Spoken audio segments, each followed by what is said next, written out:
Hello,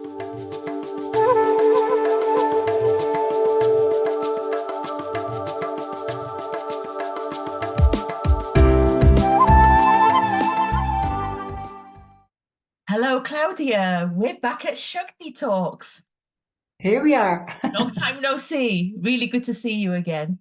And here's likewise, Ratna. It's been a while. We both have been engaged with a lot of things. So lovely that we took some time to have a follow-up session. Yeah, Mm. absolutely. And welcome back to everybody who listens to Shakti Talks. So, my name is Ratna Morjaria from Dharma Awakenings, and Claudia van Zuiden, from founder of Solution Ways and co-founder of Conscious World Agents. Mm. So I think we're constantly looking at how to raise consciousness and our conscious awareness of the social constructs that we have around organizations, personal transformation, organizational transformation, and in particular, the role of feminine energy. The last Shakti Talks, we spoke about a lot about soft skills, Claudia, and I always have this thought in my head is, why are we still using the word soft skills? Is it really an appropriate word anymore, or Mm. should we actually be calling it something else? So I think let's pick up from where we left off last time, Yeah, and should we really call it soft skills, Claudia? I think that is a great question, Ratna, because, well, thank you all again, of course, for the nice introduction.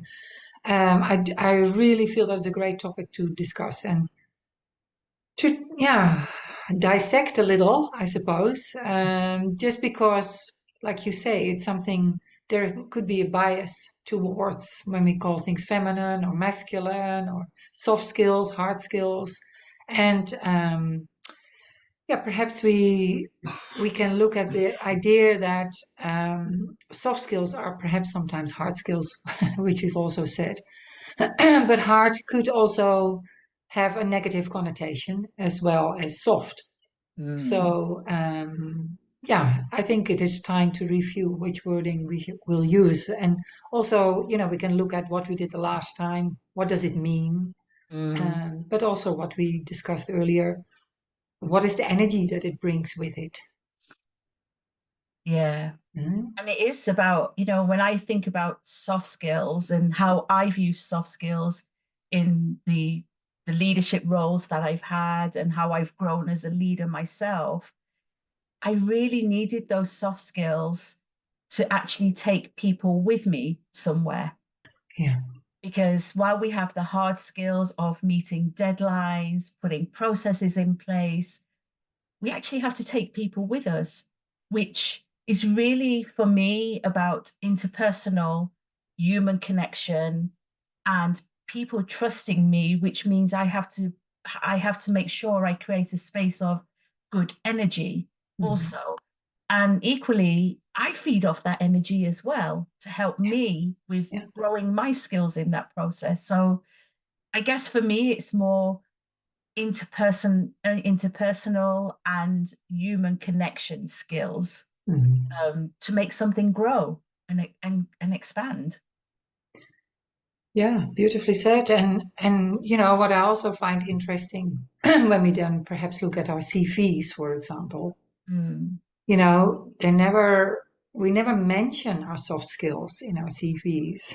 We always mention our so-called hard skills, like you said, the mathematics, the organizational planning, all that we mention, yeah. but not really the way how we interact and how we, like you say, how we build trust or how we take people along. And Yes. I think that is something, if that is not in a CV, and when we, for example, recruit someone, that Hmm. could be quite alarming because you do not know, if you're looking for someone who's really good to have those interpersonal skills and knows how to interact with people. I think that would be really helpful if we could know that in advance, because often we then recruit people and we find out those skills are maybe not so present. And what I believe, I don't know about you, but those soft skills is something we have in our personality. Yes. It's something you cannot learn. Yeah. And hard skills are often traits and skills that you can learn, but the soft skills is something that makes you who you are. Yes. And you can become more aware of them, like you said, Mm-hmm. consciously and mindful. You can become more mindful. What is, I think we're looking then at emotional intelligence and see what is appropriate, what's not appropriate, and going to be beneficial or less beneficial. But it's something that is inherent to our personality. Yes. And yeah, the hard skills we can all learn, especially now with this whole neuroscience discovery that our brain is like plastic. Mhm. We can learn so many things, but soft skills is something that makes you individual like that. Yes, absolutely. And What kind of traits do you know, shall we put some words around the different kinds of traits and synonyms of, I hate to say this, masculine energy and feminine energy, because I think you and I are very, very aligned that we need both and we all Mhm. have both also. But could we find some words that describe these different traits for masculine and feminine? Yeah, I think that is something also. Yeah, we've already discussed that before as well, and I think that is important to know, like you say, and to identify those. I think what is more important, and that's something what we said earlier, is the energy that comes with it. Yes. If we look at, for example, what I see as a soft skill is creativity. How Yes. do you go about with a challenging situation? Mm-hmm. At your work or in your personal life? How do you go about with that? Are you looking at all kind of opportunities, potentialities, Mm-hmm. or is it just very direct and perhaps also disheartening when things don't go the way you really want them to go? Can you stay soft? Can you stay flexible? Can you stay open? Can you remain creative? Mm-hmm. So those kind of things are, like I said, not really things that we can learn as Yes. such, but we have that capacity. Maybe we can expand on them a little bit, Yeah. but it's something that we can look at as a soft skill, I think. And for example, also leadership skills. How do you lead? Yes. I would argue to say that leadership is a soft skill. Oh, massively. Oh my gosh. It's all about the soft skills, Yeah. right? So, it's indeed how you interact, how you engage people, how you nurture them, Mm-hmm. how you go about with conflicts. Yes. Yeah. So, Empathy. yeah, Yeah. I think one big word, for me in the feminine energy, the soft skills, the interpersonal skills is this room. And I find this more and more in the work that I'm doing is creating safe spaces. But to create safe spaces is creating that collaborative energy as well and holding that space for people yeah, to be vulnerable, to share and have that space to look within themselves, because as you said, it's something that it can't be learned, but I feel it's something that's deep down inside all of all of us. us, yes, We haven't had the space to explore yeah, and express that as well, whereas we're usually driven to be action orientated, and yeah, that's a certain type of energy to be logical because our schooling systems, our how we get inducted into companies and when we go straight into projects or processes that we have, it's all about being logical. Well, do we lose the intuition and creativity in being far too logical about everything as well, and we then hmm suppress those feminine, soft skill, interpersonal skills that we need to create and allow people to be creative in the workplace as well. And I spend a lot of time sort of speaking to people and saying, okay, but I actually want to hear about who you are, what's inside of there. And I know you're really great at your technical, attributes and your technical skills that you have, but what makes it more special for somebody to want to give you even more as a leader as well. Yeah. Yeah. Yeah. And I think that space is, those masculine traits, those masculine synonyms, those energies have been around for such a long time. And I think they've served organizations well so far because, that's you to build things, you need to have the logic, you need to have the action orientated, you need sometimes to be a little bit dominant and maybe be aggressive to get to those targets. But is that burning people out? Is that burning organizations out as well? And I feel the balance is changing now for we've had enough of that. And the next generations and the people, especially over COVID and us having to work on Zoom all the time, people want to feel that connectivity, which means we need to bring back those nurturing, empathetic, collaborative ways and energies back into spurring people to the true dimensions of who they truly are. Yeah, I think that is so beautiful, how you voice that as well, because and you see this, of course, you see this happening, and as you and I both well know in our work, what we come across is like also it depends on the culture. What is so in one culture is called soft skills, is in another culture perhaps not seen like that at all, or Yeah, maybe not so present, or not so um, yeah, shared as much as perhaps in the West or in parts of the West as it's maybe in the East. So yeah. I think there's also an aspect of that Mm-hmm. to see, like on the West, you could say that there's very much this action-oriented thinking tank Mm-hmm. orientation of getting things done, and that, like you said, that has helped after the industrial revolution and all that. It created a lot of industry.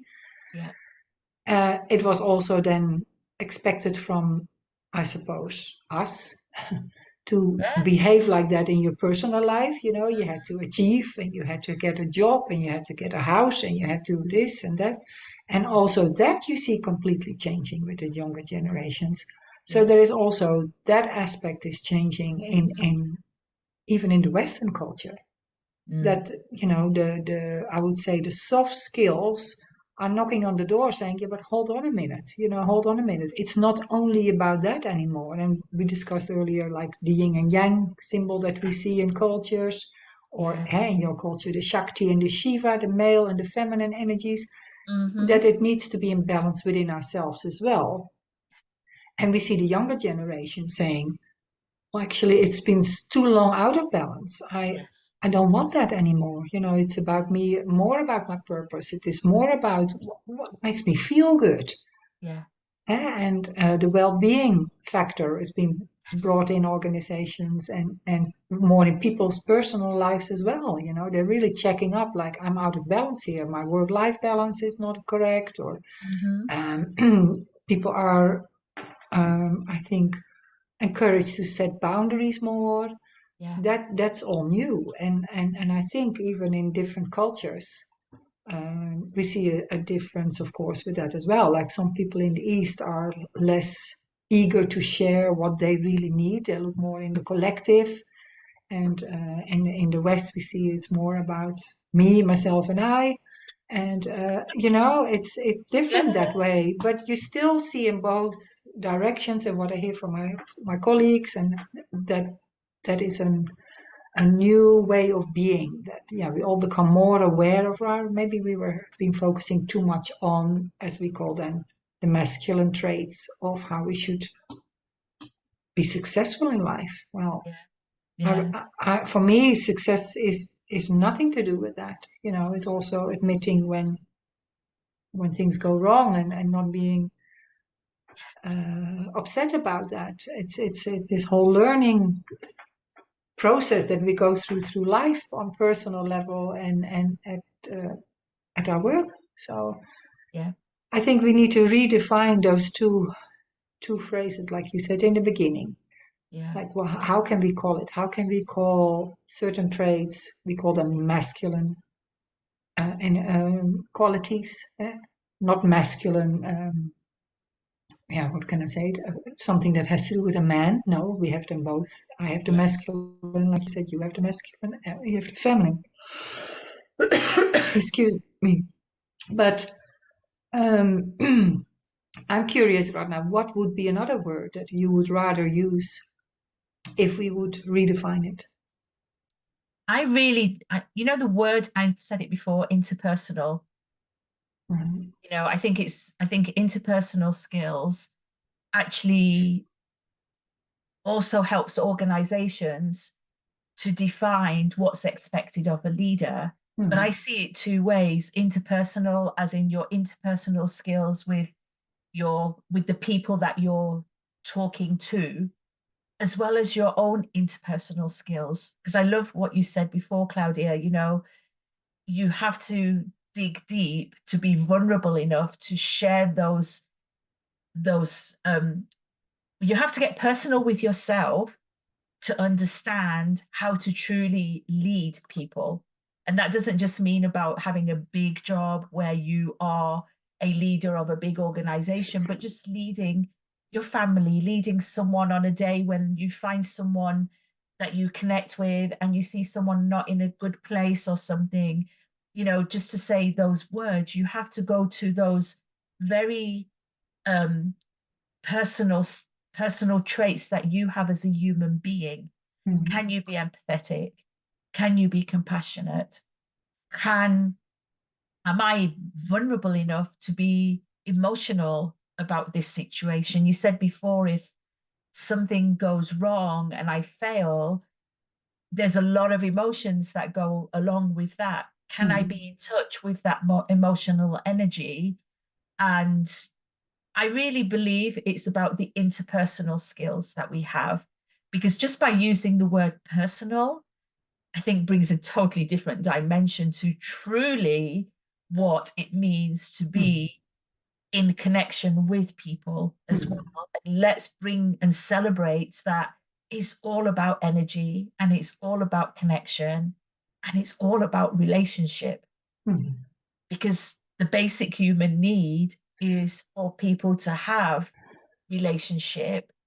And I feel, you know, although people say, well, I like being on my own, it's okay to be on my own, but I see a lot in the world where people are, I need that human connection.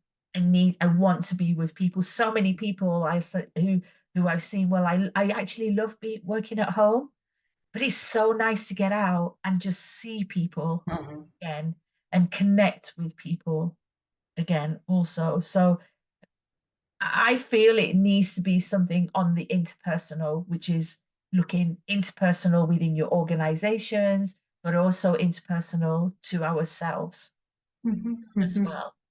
And I've seen a shift more recently, and I think it did happen in like the early 60s and 70s, because I know Google have done a lot of work in this area. I was speaking to a friend today who I met for lunch, and she was actually talking about another organization in Germany where they were talking about, let's not just connect by sitting around a desk, let's connect at a coffee machine or a water machine as Mhm. well, and Mhm. have that space where we sit in circle, even in an organization, to Mhm. talk about Mhm. things. But I see a lot of organizations wanting to go look at things at how do we tap into those interpersonal skills, such as self-care, compassion, creating community, because at the end of the day, an organization is a community of people.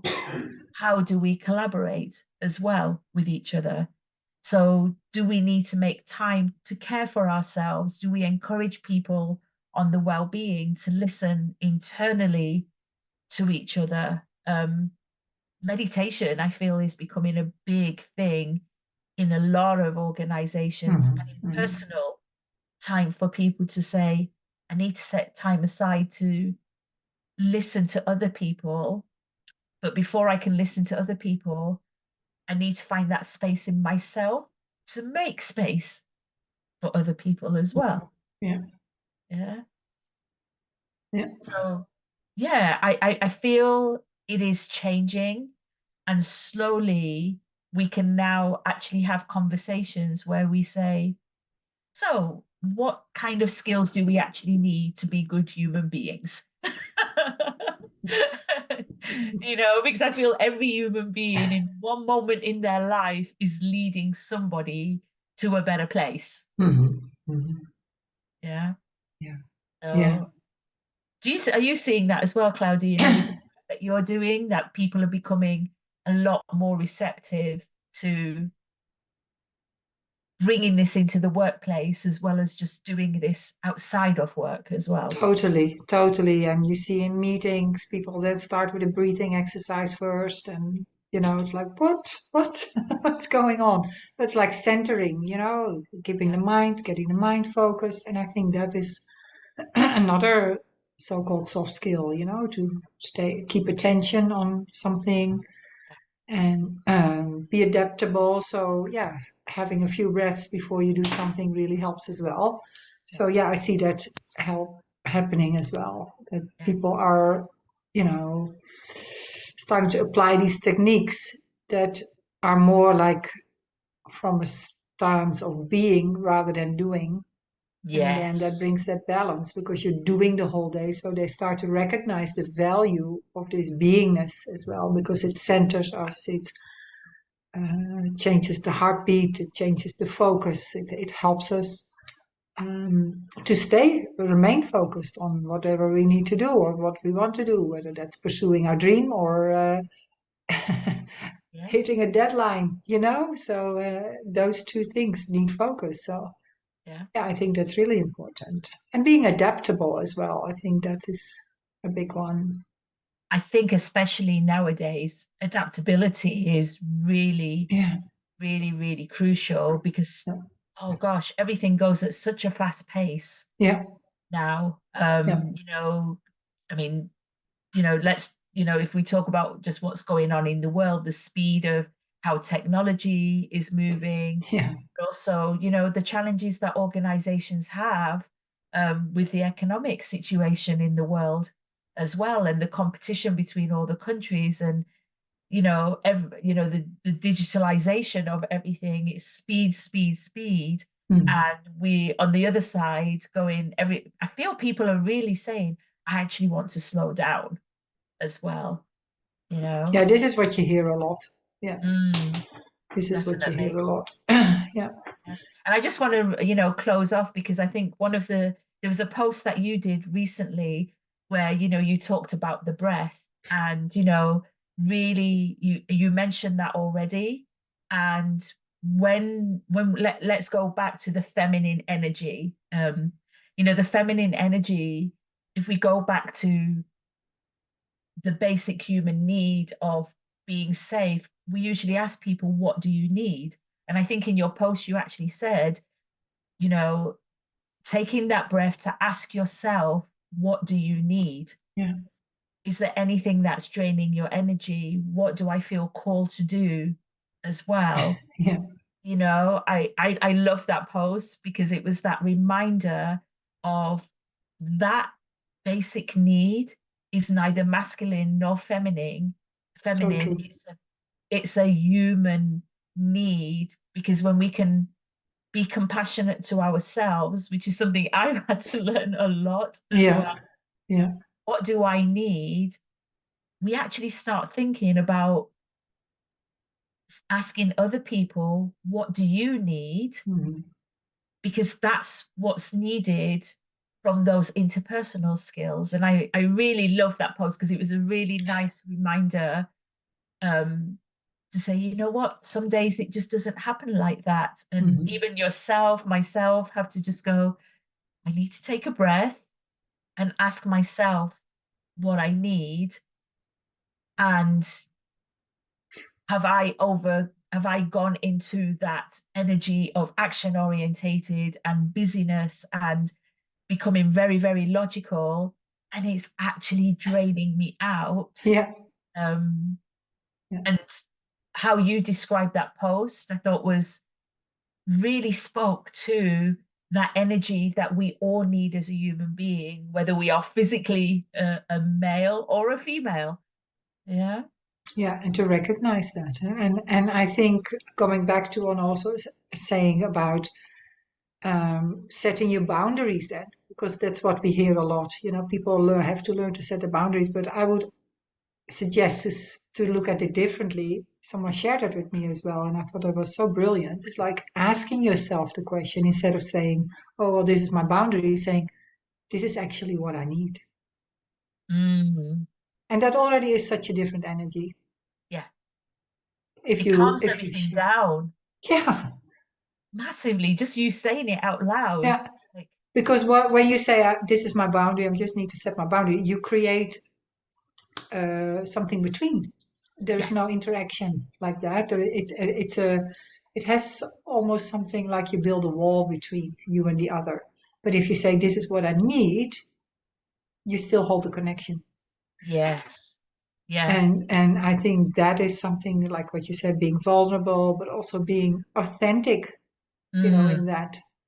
And Mm-hmm. we know that if people feel authentic, there is already a level of trust more that Yeah, can start to grow between the two people as well that are engaging. So yeah, I think those two, what you said, yeah, I'm glad you enjoyed that post. But for me, no, that for me to express is like, what do I need?